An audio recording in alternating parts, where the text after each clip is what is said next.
Startups get really hard when the product gets into market. And those of you who've done it know this, right? Like when you're building the product, it's all good. How's your startup? It's doing fantastic. We're building the product. It's going to be great. It's so genius. Like everybody I tell about it kisses me on the lips and says, wonderful.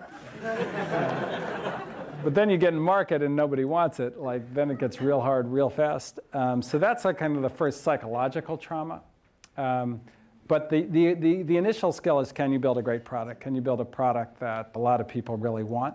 And that is different than kind of building a great company.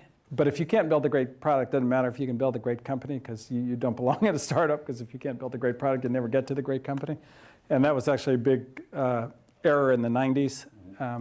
And a lot of the lean startup methodology and so forth came out of the mistakes that were made in the 90s, where they'd bring in a professional CEO really early on who didn't know how to build a great product and would build the company to a giant size and burn up all the cash. The skills are different, but management is a learned skill. Nobody was born a great manager, and I think that's one of the things people run into is you feel like, oh, well, like that person over there just seems like such a natural manager, but like it's not, nobody's really that natural at it. It's a very unnatural job. If I stopped you and it's like, Tom, like the way you asked me that question, like it was okay, but like you didn't really have the right emphasis at the end, and go back and practice and come back tomorrow and do it again. Like if I said that to you, you would be like, that guy's an asshole. And so like anthropologically, like you don't want to do that, because if everybody doesn't like you, then they're going to feed you to the lion or whatever. It's not natural, but like as CEO, as a manager, that's what you have to do. You have to evaluate people's performance, you have to correct them, you have to make sure they're on task. And